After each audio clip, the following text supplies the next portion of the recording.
Okay, so your board isn't turning on, so you correctly identified that you're inserting the batteries in the correct way.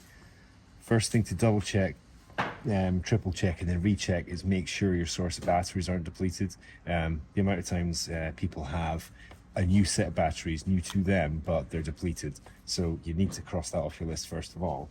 So you basically have your primary board, which connects to the secondary board with the ribbon cable, and that's what you're using to turn the marker on. So either there's a problem with one of the components on the primary board, the ribbon cable, or the secondary board. So first of all, you need to check the top of the primary board. You need to make sure these two components are intact. These are the capacitors. You need to make sure there's no ingress of paint on the components of the board, especially back here.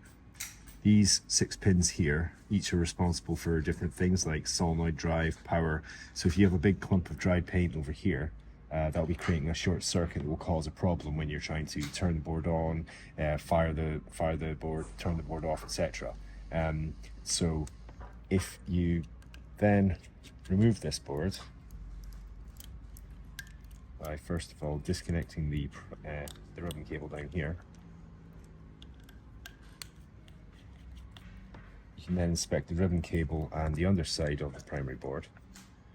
So this is where the power is coming in, so you need to make sure there's not signs of paint or corrosion around here, especially around here. And like I said here, now these 6 pins correspond to the 6 pins that are inside the ribbon cable.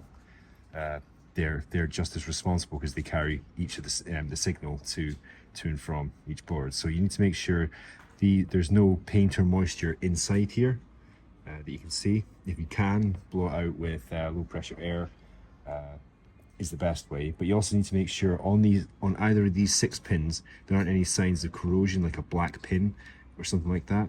And conversely on the other side, this is the exact same thing. Make sure there's no moisture in there, signs of corrosion on any of these pins, because of the way this sits.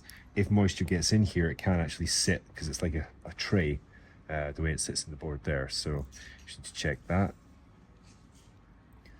And then the same for your secondary board, because everything could be cool connecting to the secondary board, but the secondary board has component failures because there's dry paint or moisture, corroded components, etc. The problem could be down here.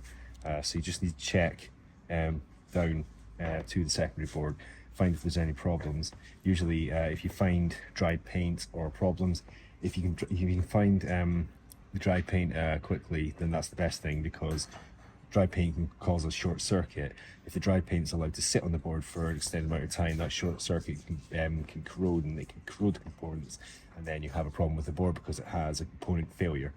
So that's what you want to avoid happening. So you want to look through these things and let me know what you find.